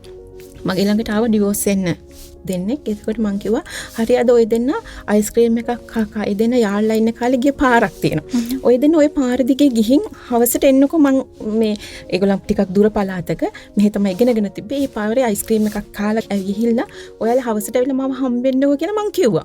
එයාලා හවස ඇවිල්ලා මට කියනවා අර පරණ දේවල් ඔක්කොම දෙන්නත් එක්ක කතා කර කර ගියාලු. දැන් හිතනවලු තව ටිකක් හිතලා බලුවා නම් හොඳයි කියලා. අර ලොකු තීරණයකට එන්නේ සමහරවිට පුංචි දේවල් දැන් එතකොට ඒ දෙන්නම ඇවිල්ලා ඇඬුවා මගේ ඉස්සරහා. අර කියන්නේ පරණ දේවල් මතක් කළේ වගේ හරි චූටි පුංචි දේවල් පොඩි දේවල් ඇති අපිට අපේ ජීවිතය සතුටු වෙන්න. ඒව තමයි දැන් වත්සලමත්මිය ඔය වගේ දේවල් දැන් අපි අර මේ ආදරය කරන කාලේ ඒ දේවල් ඔක්කොම අමතක කරලානේ අපි විවාහ ජීවිතේ ගත කරන්නේ. ඇයි දැන් මේ විවාහ ජීවිතේ ගත කරනකොට අපි අර ආදරය කරන මේ මුල් කාලේදී හිටියා වගේ අර ඒ කුරුළු ජෝඩුව වගේ ඉන්න බැරි. අපි ඒ පරිණත වෙනකොට එහෙම නැත්නම් අත්දැකීම් ලැබෙනකොට අපි වයසින් මොහුකුරා යනකොට අපි මේ දේවල් අත්හරිනවද?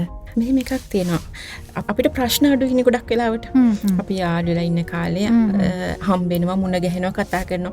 පෞල් ජීවිතයකට එනවා කියලා කියන්නේ එතන ඉඳන්ම බරපතලයි කියලා. මොකද පෞල් ප්‍රශ්න, ඒ කියන්නේ පෞල් ප්‍රශ්න කියන්නේ බඩු ගණන් කියයි. එහෙම නැත්නම් මොනවා හරි එනවනේ ගෙවල් වල ප්‍රශ්න ඊළඟට සමහරවිට ගොඩක් වෙලාවට මම මෙහෙම කිව්වට මොකුත් හිතන්න එපා, දැන් ධම්මලාගේ ප්‍රශ්න එනවා. පෞල් ප්‍රශ්න එනවා. ඉතින් ඒ වගේ ගොඩාක් ඒ වගේ දේවල් එනවා. ඒව එනකොට ඒ දේවල් එක්ක ආදරය කියන එක ඕනේ නැහැ කියලා හිතනවා. මොකද අර ප්‍රශ්න ගැනම හිතනවා. ඒකයි මම කියන්නේ ප්‍රශ්න එනවා අපේ ජීවිතය තුළ. ඒ ප්‍රශ්න ආවට අපි ඒ ප්‍රශ්නත් එක්ක ජීවත් වෙන්න ඕනේ නැහැ. ඒ ප්‍රශ්නේ දැන් මම මේකට කියන්නම් අපි මයින්ඩ්ෆුල්නස් කියලා කියන්නේ අපි එහෙම මෙතඩ් එකක් තියෙනවානේ. ඒක ඇත්තටම මේ මොහොතේ ජීවත් වෙනවා කියන එක. මේ මොහොතේ අපිට ජීවත් වෙන්න පුළුවන් නම් අපිට හරියම ජීවිතය සාර්ථක කරගන්න පුළුවන්. මොකද මේ මොහොතේ අපි ඉන්න වෙලාවේ ජීවත් වෙනවා. ඒ මොහොතේ සතුටු වෙනවා. දැන් ගොඩක් වෙලාවට අපි ළඟට එන්නේ මෙයා ගිය මාසේ මෙහෙම කරා, ඊට ඉස්සෙල්ලා මාසේ මෙහෙම කරා. මෙහෙමයි. දැන් මේ ගොඩාක් පරණ කතා කියනවා. එහෙම නැත්නම් ඉස්සරහ ගැන කියනවා. මෙයා ඉස්සරහට මොනවා කරයිද? මෙයා මෙහෙම කරනවා. මේ තාම වෙලා නැති දෙයක් හරි උන දෙයක් හරි අතහැරලා මේ ජීවත් වෙන්න පුළුවන් නම් ජීවිතේ මේක අර කියන තරම් ලස්සන නැහැ, කරන්න අමාරුයි. නමුත් ප්‍රැක්ටිස් කරගත්තොත් අනිවාර්යෙන් පුළුවන්. මොකද ඒක හරිම ලේසි ජීවත් වෙන්න. මෙහෙම ගෑනුයි පොඩක් ඉමෝෂනලි අල්ල ගන්නවත්නේ. එයාලට ඉතින් මොකක් හරි පොඩි දෙයක් වුණාම එයාලා ගොඩාක් අල්ල ගන්නවා. ඒක හරි. නමුත් අපිට ඒකෙන් පුළුවන් නෑ මොකක් හරි දෙයක් හින්දා මේකක් වුණේ. දැන් අපි ඉස්සලා කතා කරා වගේ අනියම් සම්බන්ධතාව තුළදී ගොඩාක් වෙලාවට අපි ළඟට එනවා ගෑනු අය අඬනවා කියනවා. අපිට තේරෙනවා වේදනාව තේරෙනවා. ඒක හරි දරා ගන්න අමාරුම වේදනාවනේ ඒක. නමුත් එතනදී මෙයා ඇයි එහෙම උනේ? මෙයාට මොකද්ද මගේ අතින් මොකක් හරි අඩුපාඩුවක් වුණා නම් මෙතනින් මට ඉගෙන ගන්න තියෙන්නේ මොකද්ද කියන එක ගත්තනම් හරි පහසුයි අර ජීවිතය අරන් යන්න. මං කියන්නේ මේ හරි සරලයි මේ දේ ජීවිතයට ගන්න කියන එක. නමුත් අර ඒ විදිහට හිතන්න පුළුවන් වුණා නම් මෙතනින් මගේ අතින් මොකක් හරි අඩුපාඩුවක් වුණ හින්දාද මෙහෙම උනේ. මෙතන හදාගෙන දැන් ගොඩක් වෙලාවට අපි උතන සමාව දුන්නා කියලා කිව්වට අපිට එනවා ඒවත් සමාව දෙන්නේ ආපහු බැන සමහරලාට පුංචි සිදුවීමක් වෙන්නේ නැති. ඔෆිස් එකේ වෙන පුංචි සිදුවීමක් හින්දා ජීවිත කාලෙම ඒකත් එක්ක අල්ලගෙන ඉන්නවා. මං කියන්නේ මේ ලොකු වැරදි කරලා මේ සමාව දීලා තියාගන්නවා කියන කතාව නෙමෙයි. නමුත් මිනිස්සු විදිහට ගත්තම අපේ අතින් යම්කිසි දේවල් සිද්ධ වෙන්න පුළුවන්. ඒක අපිට ප්‍රැක්ටිකලි අපිට පුළුවන් නම් මේක මෙයා ඕකේ මේ වෙලාවේ මොකක් හරි වුණා කියලා ඒක අමතක කරලා එතනින් එහාට යත් එක්ක ඉස්සරහට ජීවිතේ අරන් යන්නේ. ඒක හරිම මං හිතන්නේ හරිම ලස්සනයි එහෙම අරන්. මොකද පෞල් ජීවිතය තුළදී අපිට 100%ක්ම හොඳ මිනිස්සුවත් 100%ක්ම නරක මිනිස්සු කියලා අපිට කියන්නේ. අපි උනත් එහෙමයි. අපි අවස්ථානුකූලව තමයි අපි නරක වෙනවා හෝ හොඳ වෙන එක වෙන්නේ. ඉතින් අපි පුළුවන් තරම් උත්සාහ කරන්න ඕනේ අර හොඳ අවස්ථා ගන්න. එතකොට එතනදී අපි දැනගන්න ඕනේ පුද්ගලයාගේ හොඳ මතු කරගෙන හොඳත් එක්ක ඉස්සරහට යන්න, නරක යටපත් කරගන්න. නරක එහෙම යටපත් කරනවා කියලා කියන්නේ මේ මෙයා මෙච්චර නරකයි මං කමන්නේ මෙයාත් එක්ක ඉන්නවා මෙයා ගැහුවත් කමක් නැහැ කියන එක නෙමෙයි. අපි එයාගේ හොඳ ටික අරගෙන ඉන්න බැරිම අර අපි කියන්නේ ටොක්සික් නාසිස්ටික් ඒ වගේ පර්සනැලිටි එකක් නම් අතාරින එක ඒක තමන්ගේ අතේ තියෙන්නේ. තමන්ට ඉන්න බැරි නම් නමුත් අර විදිහට අපිට හදාගෙන යන්න පුළුවන් ප්‍රශ්නයක් නම් එයාත් එක්ක කතා කරලා හදාගෙන ඉස්සරහට යන එක තමයි වැදගත්. හොඳයි. අපි විරාමයක් ලබා ගමු. මොකද මේ ඔය ආදරණීය බැඳීම ඇතුලේ මානසික සතුට සහ මානසික නිදහස කියන කාරණාව ගැන කතා කරන්නත් ඕනේ.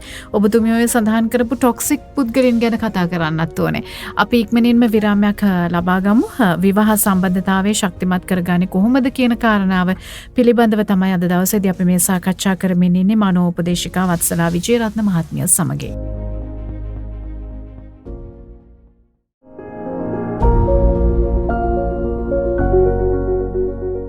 හොඳයි, ඔබ නැවතත් කතා මිනිස්ට්‍රි වැඩසටහනත් එක්ක එකතු වෙන්නේ. අද දවසේදී අපි මේ සාකච්ඡා කරන්නේ ඇත්තටම අපේ ජීවිතේ ශක්තිමත්ම පදනම විවාහ ජීවිතේ ශක්තිමත් කරගන්නේ කොහොමද කියන කාරණාව පිළිබඳව මනෝපදේශිකා වත්සලා විජේරත්න මහත්මිය සමග විශේෂයෙන්ම මේ දැන් අද විවාහ වෙලා තව සතියකින් හෝ දෙකකින් එහෙම නැත්නම් දවසකින් දෙකකින් හෝ දික්කසාද වෙනවට වැඩිය මේ ආරම්භ කරපු පෞල් ජීවිතය විවාහ ජීවිතය ශක්තිමත්ව අපි ජීවත් වෙන තුරාවටම කොහොමද මේ සම්බන්ධතාවය පවත්වගෙන යන්න ඕන කරන සාධක. එහෙම නැත්නම් අපි මේ දෙදෙනා මොන කාරණා සම්බන්ධයෙන්ද වඩා වැදගත්ව හිතන්න ඕනේ කියන කාරණාව තමයි අපි මේ කතා බහ කරමින් ඉන්නේ. මම හිතන්නේ මේක මේ විවාහ ජීවිතයට එළඹීමට බලාපොරොත්තු වෙමින් ඉන්න අයට වගේම විවාහ ජීවිතේ දැන් මේ වෙනකොට ගත කරන අයට තරුණ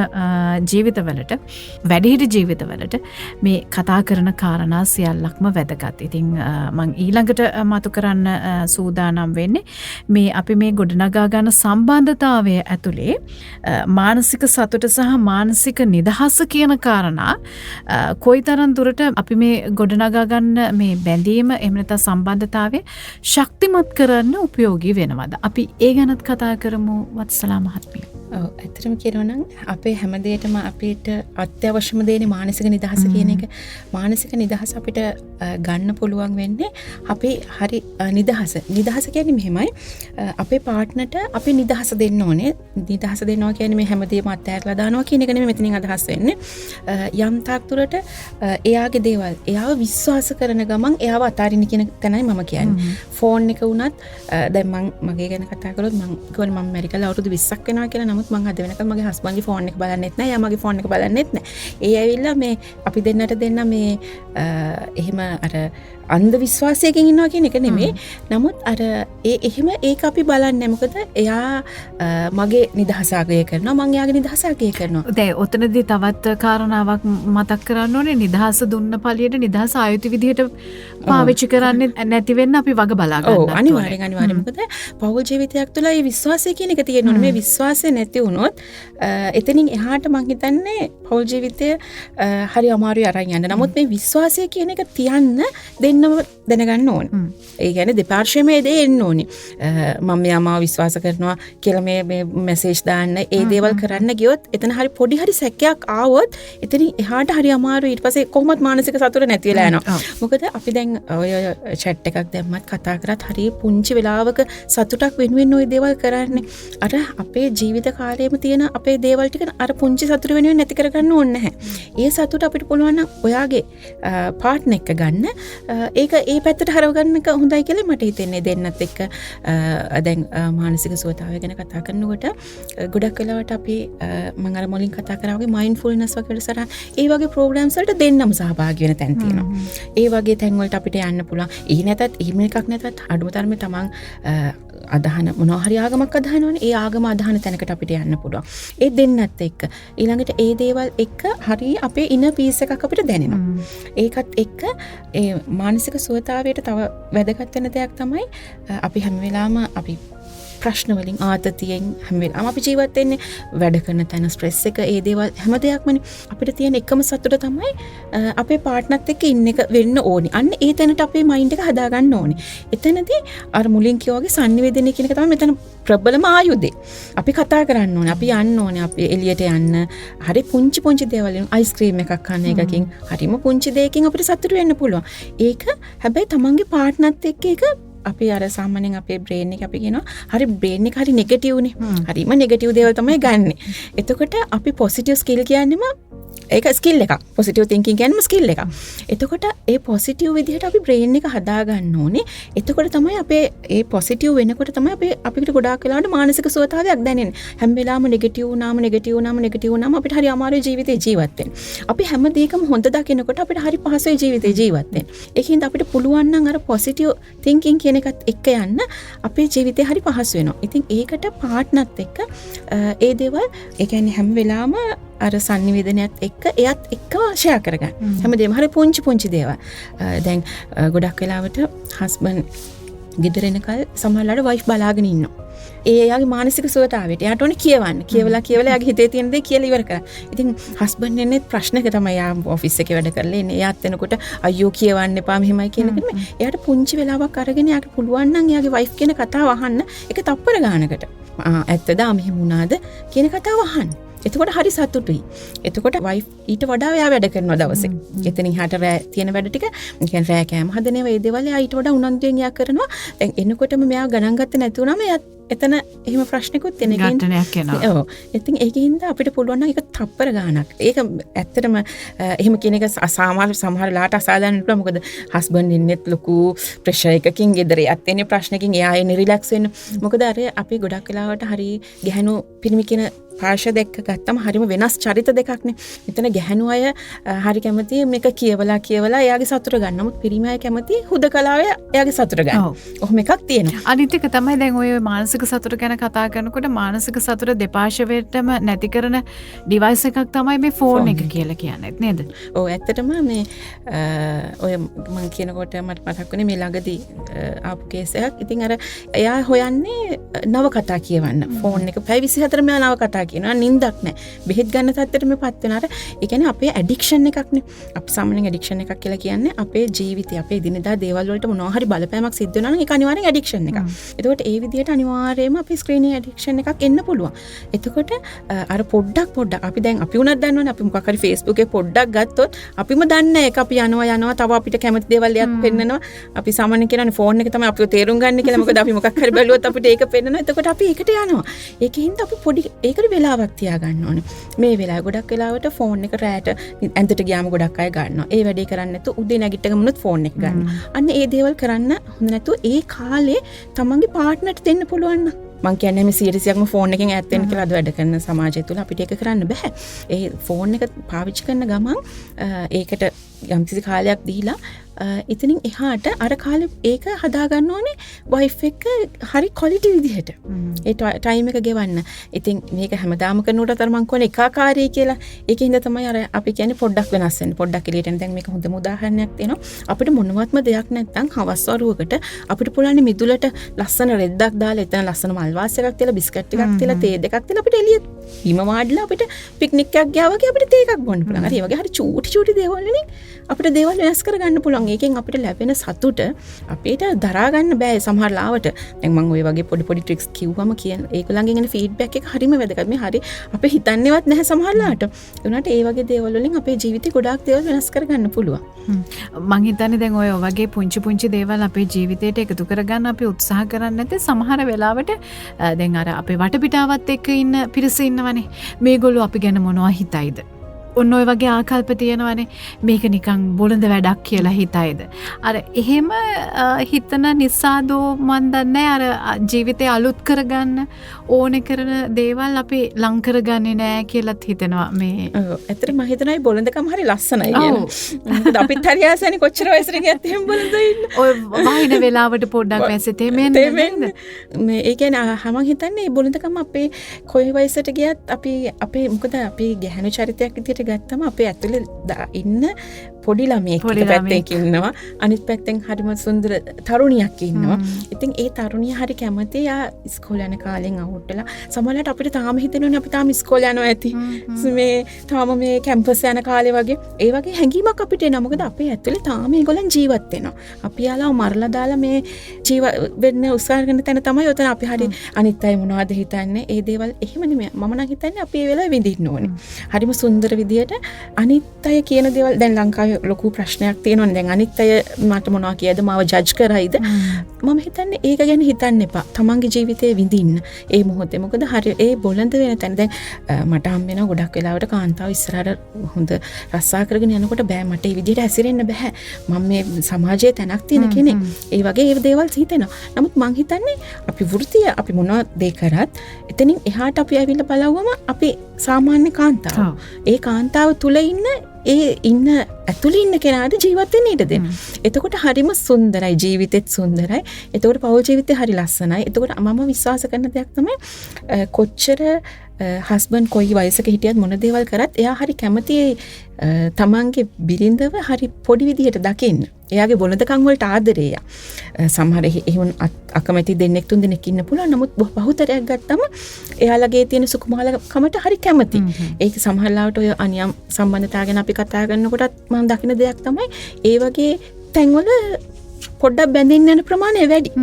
ඒකින්ද මම හිතන්නේ බොළඳ කම තුර හරි ලස්සනක් තියෙනවා. ඒක ලස්සන විදිහට විඳින්න පුළුවන් කියලා. හොඳයි. අපි දැන් කිව්වනේ මේ ටොක්සික් පුද්ගලයෝ ඉන්නවා කියලා අපේ ජීවිතේ. විශසහිත මිනිස්සු. ඉතින් ඒගොල්ලෝ කරන මේ තවත් කෙනෙක්ගේ ජීවිතයට කරන බලපෑම කොයි වගේද.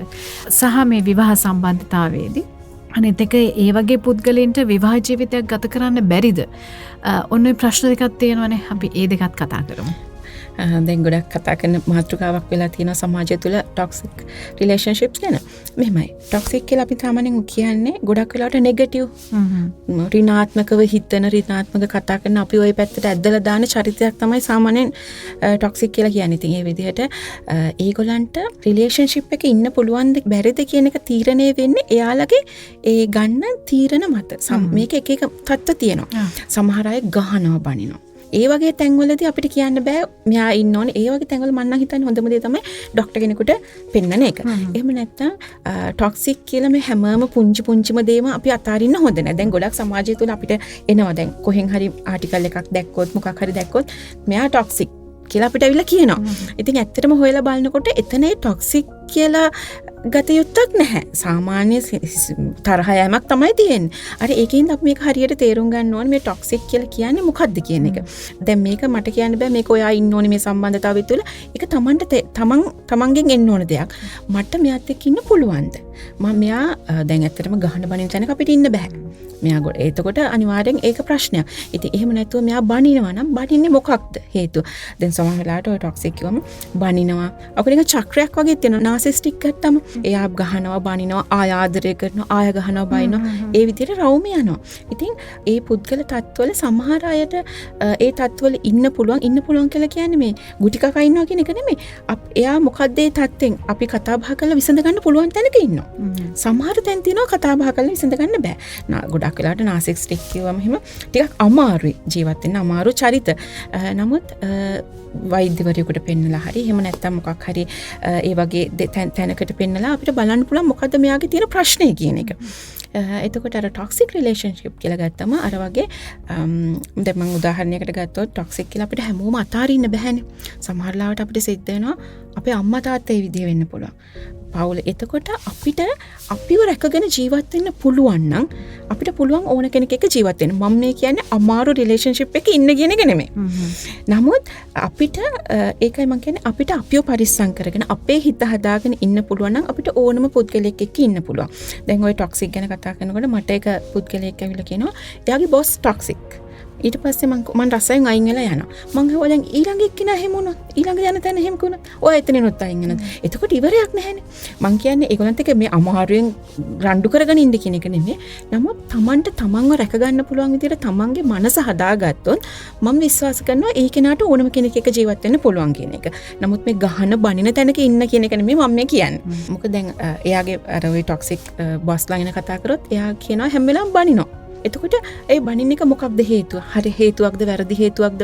වැරදි හේතුවක් නම් එයාගේ පුරුද්ද කියලා Tamanට අතාරින්න පුළුවන් නම් එතන යාට වැඩ කරගෙන යන්න පුළුවන්. දැන් රිලේෂන්ෂිප් එකකදී පොඩි ප්‍රශ්නයක් තියෙන. දැන් එක ගෙදර ඉන්නේ එක එතකොට ටිකක් ඕක ප්‍රශ්නයක් ඇති වෙනවා. එතනදිත් අපිට මේක කතා කරලා විසඳ ගන්න බැරි නම් ඒ වගේ සම්බන්ධතාවයකින් අයින් වුණාට ප්‍රශ්නයක් නැහැ. නමුත් එයාට දැන් ගොඩක් වෙලාවට අපි ටොක්සික් කියලා ගත්තම ගොඩාක් වෙලාවට ඒගොල්ලන්ට එක්ක අපිට කතා කරනකොට දැනෙන දෙයක් තමයි මේගොල්ලන්ගේ මේ අපි කියන්නේ පොඩි කාලේ ඉඳන් ওই සිද්ධ වෙච්ච දෙයක් තැම්පත් වෙච්ච දෙයක්. ඒ කියන්නේ අපි ගොඩක් වෙලාවට අපි ගේන ගතිපැවතුම් ගේන්නේ පුංචි කාලේ අපි හැදිච්ච පරිසරෙත් එක්ක. අම්මේ තාත්තගෙන් පවුලෙන් එන දේවල් එක්ක අපි ගේන්නේ. එතකොට සමහරවිට එයාගේ දරා ගන්න බැරි වේදනාවක් එයා ඒ විදිහට පිට කරනවා වෙන්න පුළුවන්. ඒක අර ඒ වගේ අපි හොයලා බලන්න ඕනේ මොකද්ද මෙයාට මේ විදිහ වෙන්න හේතුව. ඒක විසඳ ගන්න පුළුවන් දෙයක් නම් ඒක විසඳ ගන්න පුළුවන්. එහෙම නැත්නම් Taman ඉන්න බැරි තැනක් නම් හැමෝම අපි බලාපොරොත්තු වෙන මානසික ස්වතාවයෙන්. ඒ හින්දා මානසික ස්වතාවය වෙනුවෙන් ඒ සම්බන්ධතාවය අත්හරින්න පුළුවන්. ඒක කිසිම ප්‍රශ්නයක් නැහැ. නමුත් එහෙම කියලා අර මං කිව්වා අපිට මේ ලෝකේ හැමෝම අතෑර යන්න බෑනේ. එහෙම අපිට පුළුවන් නම් හදාගෙන යන්න පුළුවන් තැනක් නම් හදාගෙන යන්න. එහෙම නැත්නම් ඒ සම්බන්ධතාවය අතහැරලා දාන්න. හොඳයි. අද දවසේදී අපි මේ කතා කරේ විවාහ සම්බන්ධතාවය කොහොමද ශක්තිමත් කරගන්නේ කියන කාරණාව පිළිබඳව මනෝ මනෝපදේශිකා වත්සලා විජේරත්න මහත්මිය සමග ඇත්තටම මේ කාරණා අපි විවාහ ජීවිතයකට ඇතුල් වෙන්න කලින් අපිට මේ උපදේශනය තුළින් මේක ලබා ගන්න පුළුවන් නම් හැම තරුණයෙකුටම හැම තරුණියකටම වැදගත් කියලා හිතෙනවා. මොකද විවාහ ජීවිතයක් ආරම්භ කරලා අපි ගත කරගෙන යනකොට අපිට මේ සම්බන්ධතාවය ගැලපෙන්නේ නැහැ, අපි මේකෙන් අයින් වෙන්න ඕනේ කියලා තීරණය කරනවට වැඩිය ගැලපෙන දෙන්නේ කොහොමද විවාහකට යන්න කලින් ගලප ගන්න කියන කාරණාව වැදගත්නේ. මම හිතන්නේ ඒක මේ හැම තරුණයෙකුටම තරුණියකටම ඇත්තටම වැදගත් කියලා මේ වෙලාවේදී මතක් කරන්න පුළුවන්. මම හිතන්නේ අපිට තවත් දවසක මේ වගේම සමාජයට පණිවිඩයක් ලබා දෙන්න පුළුවන් වටින මාතෘකාවකින් නැවත වතාවක් අපි මුණ ගැහෙමු කියන ඉල්ලීමත් මම ඔබතුමියගෙන් සිද්ධ කරනවා. ඉතින් අද අපි විවාහ සම්බන්ධතාවය ශක්තිමත් කරගන්නේ කොහොමද කියන කතා කරා. ඔබට විවිධාකාර වූ පුද්ගලයන් එක්ක ජීවත් වෙන්න සිද්ධ වෙනවා. එතකොට විවිධ සිතිවිලි තියන අය, විවිධ හැසිරීම් රටාවන් තියන අයත් එක්ක ඉතින් මේ දේවල් ගලපගෙන අපි ජීවත් වෙන්න ඕනේ. මොකද අපේ කැමැත්තටනේ මේ සම්බන්ධතාවයන් ගොඩනගා ගන්න. එතකොට අපේ කැමැත්තට අපි විවාහ ජීවිතයකට ඇතුළු වුණා නම් අපි දැනගන්න ඕනේ මේක ගලපගෙන ඉස්සරහට අරගෙන යන්න. අර මේ නොගලපීම් සිද්ධ වෙන්න පුළුවන්. පුංචි පුංචි දේවල්, නෝකාඩු දේවල් සිද්ධ වෙන්න පුළුවන්. හැබැයි අර මුලින් කිව්වා වගේ මේවා කතා කරලා විසඳ ගන්න උත්සාහ කරන්න ඕනේ. එතකොට තමයි අපේ ජීවිතය ඇත්තටම සුන්දර වෙන්නේ. සහ අපිට කාලයක් තියෙනවානේ මේවා විඳින්න පුළුවන් කාලයක්. මේවා විඳගෙන අපි ජීවත් වෙලා ඊට පස්සේ අපි අවසාන කාලයේදී විඳින්න අපි සම්බන්ධතාවයන් හොයනවට වැඩිය හොඳයි මේ අපි ගොඩනගා ගන්න සම්බන්ධතාවය අපි විඳිමින් ජීවිතේ අපි ගත කරන එක ඉස්සරහට යන එක. අවසාන වශයෙන් පණිවිඩයක් දෙන්න පුළුවන් ද ඔබතුමියට? ඇත්තටමට තරුණ දරුවන්ට අලුතෙන් විවාහයට ඇතුල් වෙන අයට කියන්න තියෙන්නේ මුලින්ම තේරුම් ගන්න ඕනේ මං ඇයි විවාහ වෙන්නේ කියන එක.